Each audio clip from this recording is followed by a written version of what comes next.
video capsule, we shall look at rectifiers and capacitor filter. We will be focusing on the full bridge rectifier and only the capacitor filter for the filtering circuit. You should understand that there are many circuits that convert AC to DC. However, the full bridge rectifier capacitor filter combination is one of the most popular AC to DC converter that you will find, and you will find it almost in every product. Even though the full bridge rectifier combination has a lot of disadvantages like very low power factor, it draws peaky currents, things like that one. It has the advantages like very low component count, low cost, and very high volumetric efficiency. It's very compact. Because of these, this has become very popular, and we will study this particular circuit. Later on, I will describe to you some of the problems that you will encounter with the circuit and the corrections needed and protections needed to handle those issues. And probably later on when we talk about DC-DC converter, I will also talk about the power factor improvement techniques and methods. So now we will talk about the rectifier circuit, its operation, and the waveforms. So first let us start with the source. The source is generally the wall outlet, 230 volts 50 hertz grid. It is sinusoidal in voltage wave shape, and this needs to be interfaced to a load which expects unidirectional voltage wave shape. The key point here is that through the load, the current should always flow in the same direction, whatever may be the polarity of the source. Let us now interface the diodes step by step. First, when the source is having a polarity, positive polarity, this is positive with respect to the other terminal. The diodes need to be connected in this fashion such that the current flow completes as shown here. Notice the current flow direction here through the load, which is in this direction. Now let us say that the polarity of the source is reversed. Now it is in the blue signal level.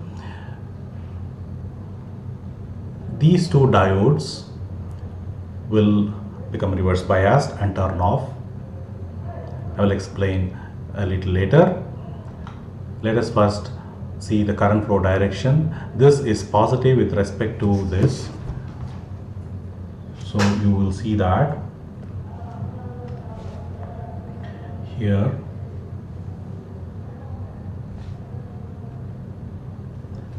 this is positive during the negative half, and the flow of current will be in this direction and again entering here at the same point terminal through the load resistor and then comes back to the source.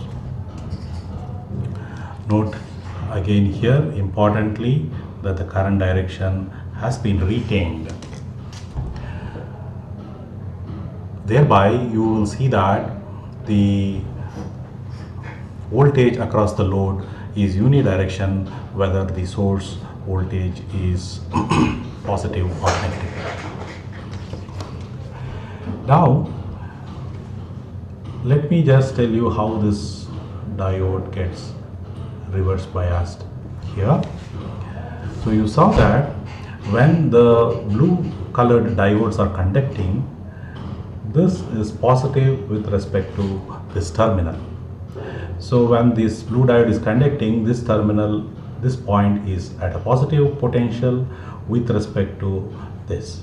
So this diode sees a reverse biased voltage, therefore it is reverse biased and is off. Likewise, this point is at a positive potential compared to this point. Again, this diode sees a reverse voltage and it is reverse biased and in the off situation. By a similar argument, it can be seen that the other two diodes, that is this diode and this diode, will be turned off when the voltage polarity is positive, when this is positive with respect to this. So these other two diodes will be conducting and will make these two diodes go off. So the total schematic of the rectifier is like this as shown. Now to this, if we have to connect a filter, because this is a varying voltage, we need to connect a filter.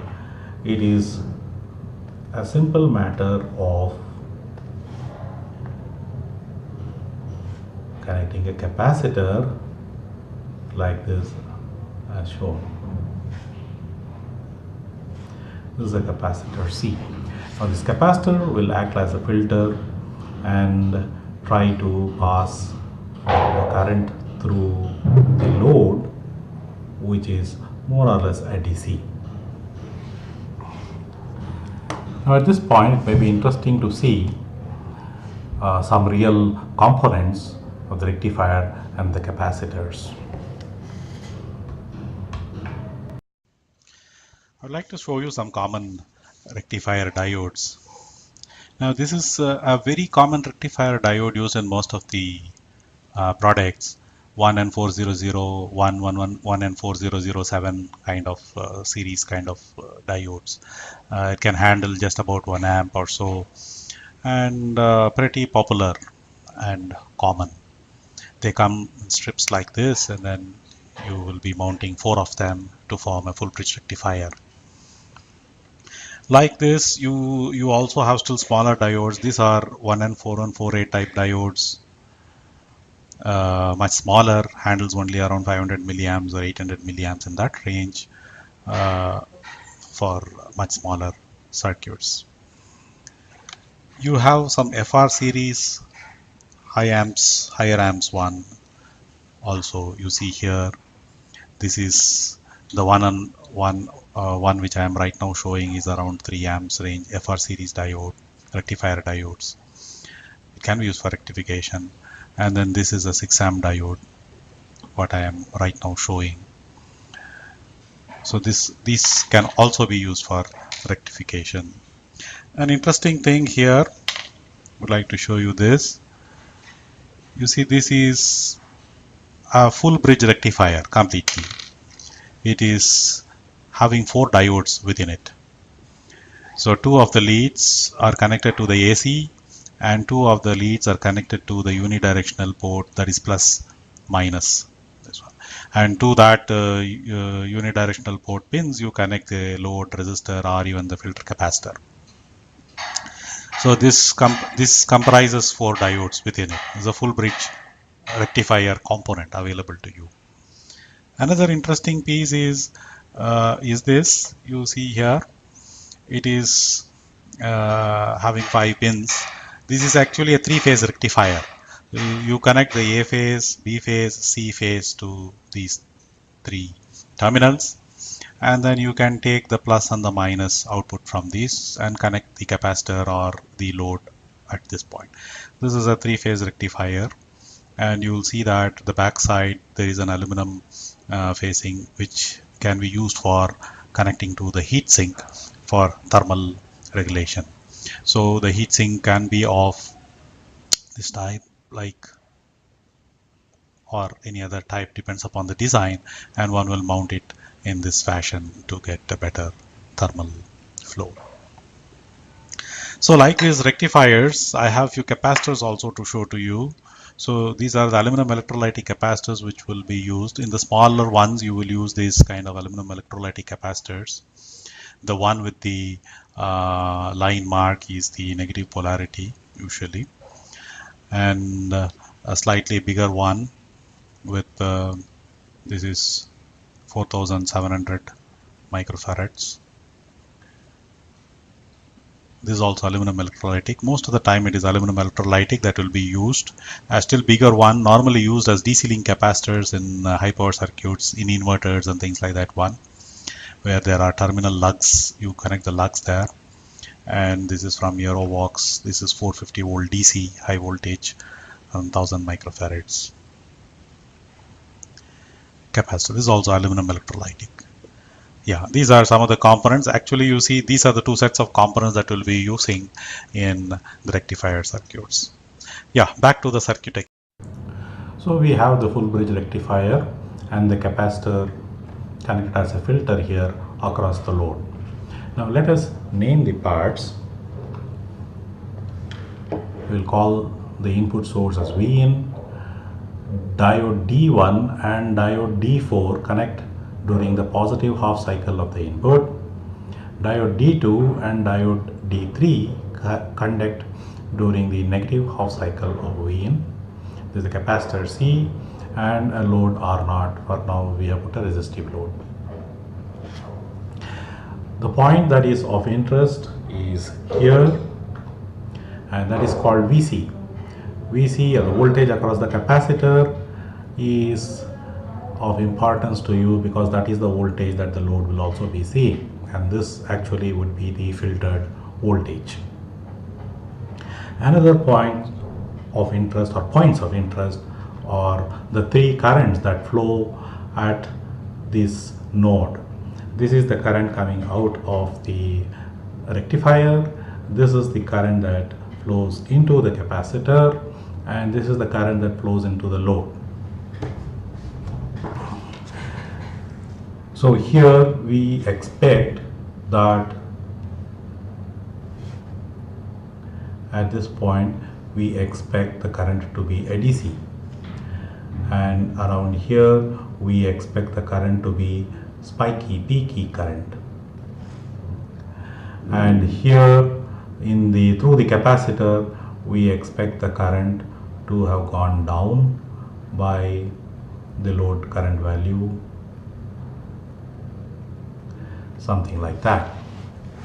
Anyway, we will discuss this current wave shape in more detail in the slides to come, but this is generally the idea that I want to convey, that this is a current which is having an average value plus an AC component. The average value part goes into the load resistor, and the AC component part, the one which does not have AC, average value, zero average value, flows through the capacitor. Must note that in the steady state the capacitor can handle only a pure AC current. There should not be an average value, otherwise there will be charge buildup. Okay, so under steady state the zero average part of the current, or only the AC component, flows through the capacitor. So that is the action of the filter. So now let us see the waveforms in detail. Before that, let us name the parts. So the current that is coming out of the rectifier, we will call it as I. The current that goes through the capacitor as IC. The current that flows into the load R0 as I0. Let us have this template. This is the sine wave shape of each rectified half. So this is the positive half of the input source. This is the negative half of the input source rectified and placed in this fashion, a unidirectional fashion.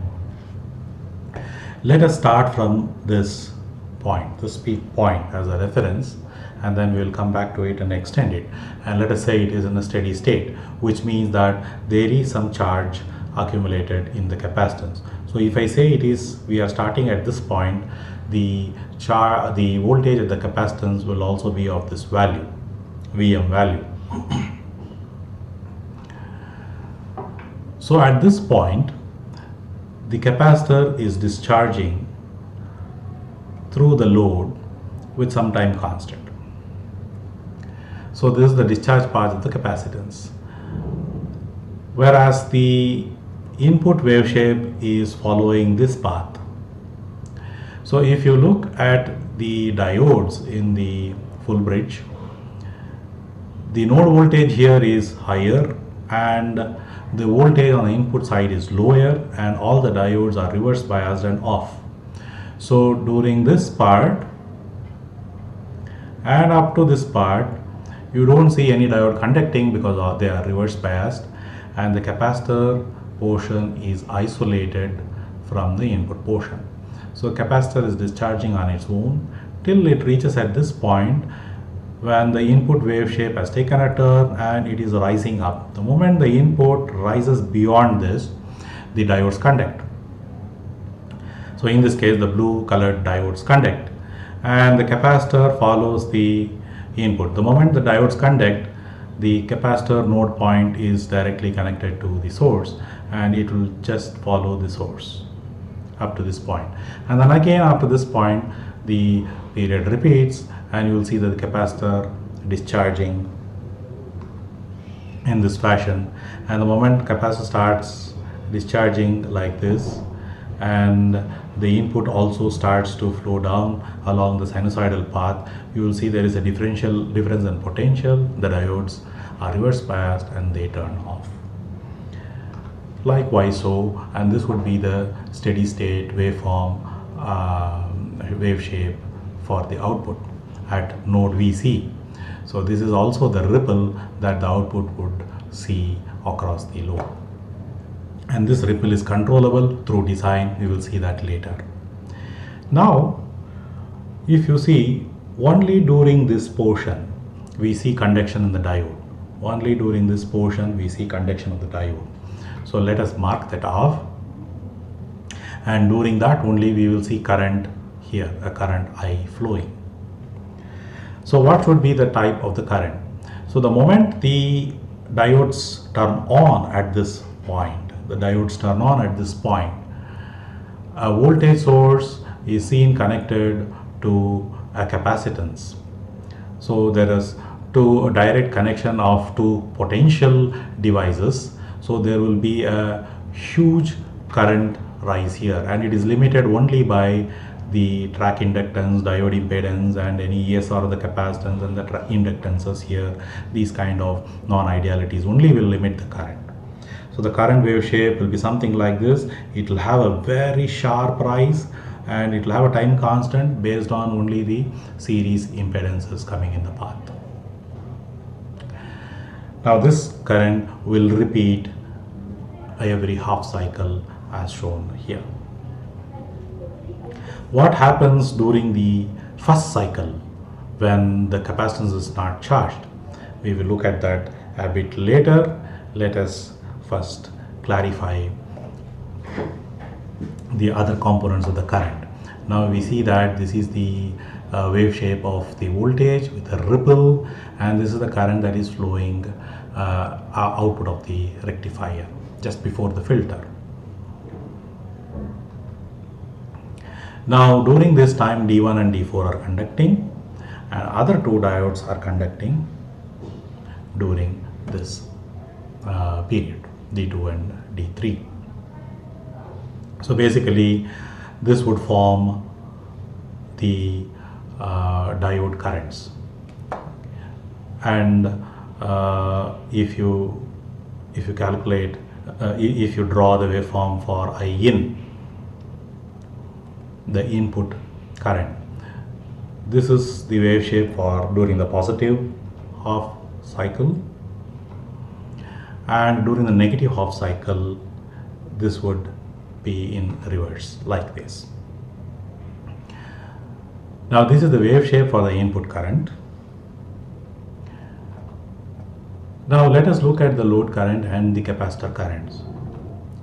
Now the load current will follow the voltage at that node, VC node. So that VC value divided by R will be the I naught, and it will have some ripple as seen here. We can approximate the averages right through this as shown, and for practical purposes we can take this I naught as the current flowing through the output, ripple free, but be aware that there will be a small ripple. Now if you remove this average component from this I current, you will get the current that flows through the capacitance. So let us draw the capacitance waveform during this period of conduction. Then you will see that the capacitance would have gone down by an amount of I naught value as shown here. In the steady state, you should note that this area is equal to this area.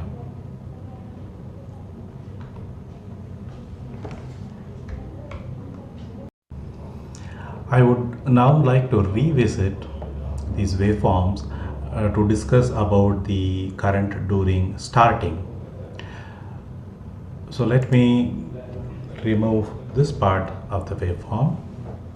Now you see at the time of starting, the capacitor voltage is 0. So probably it will be at this level. Now if we apply a voltage, and if by chance that voltage is starting at this point, then you will see that the capacitor build up the charge gradually from here on up to this point. So as the capacitor is building up the charge, there is current flow to the rectifier, and therefore the rectifier current will be for this whole half cycle. So you will see the conduction period will start increasing and it will be for the complete half cycle. Likewise, the current wave shape also will get modified something like this. But you should understand that the capacitance had 0 voltage and therefore 0 charge. Unlike in the case of the steady state condition, at this point the charge on the capacitor was finite and there was some energy. It was only making up the difference energy. Now this whole energy has to be made up. So you will probably land up with current waveform at the first startup value, which would be much higher than the following and the steady state currents. So this may be the shape of the wave shape you will see from startup for the currents. But a problem could occur. What if at the time of turn on, the turn on was not synchronized with the 0 of the input voltage, but it occurs somewhere here, which means the turn on occurs somewhere at this point, which means that the capacitor voltage is 0 and the grid voltage is pretty high value, and you are connecting two potential devices together. There could be a huge surge current. So what happens to the current wave shape? The current wave shape may look something like this, but the amplitude may just go out of the screen. It may be a very large current, and then you will start having the steady state. But the effect would be that by the time the first cycle is over, the current will be so large, the devices, the diodes may blow off. And once the diode is blown off, the rectifier circuit will not see the second half cycle at all. So it never even goes beyond the first half cycle. So it is very important that we do limit the first current surge. Of course, I will discuss about the protection circuits and see how we limit the turn on current surges. But keep this in mind that all is not rosy and all is not well and good with the circuit that we have just discussed. The turn on current surges can be pretty high, and it could be a big drain even on the wall socket outlet. They have to be rated for such high currents. Therefore, we would like to put a series impedance somewhere here and limit the current surge.